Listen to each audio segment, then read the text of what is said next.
আর কোন জেলা আপনি? যশোর জেলা। বসে যান, বসে বলেন, কথা বলেন, সমস্যা নেই। কোন জেলা? Jessore. Jessore. Mobile phone servicing এর কাজ কি এর আগে করেছিলেন? না, এর আগে করেন না, এই প্রথম? এই প্রথম। পড়ালেখা কতটুকু করেছেন? এসএসসি।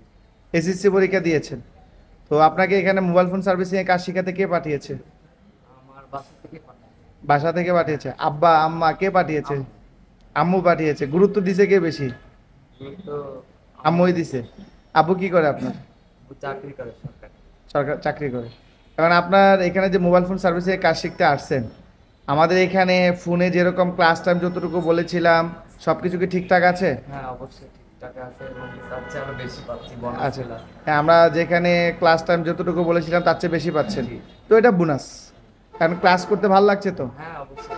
কাজ করছেন?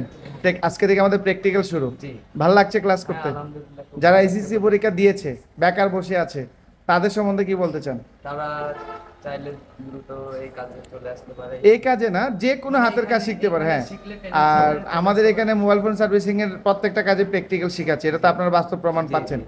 তো ওইটা বড় বিষয় না, আপনি হাতের কাজ যে কোনো একটা শিখতে পারেন পড়ালেখার ফাঁকে। আপনাকে মোবাইল ফোন সার্ভিসিং এ শিখতে হবে এমন কোনো কথা না, তাই না? যে কোনো কাজ শিখতে পারেন।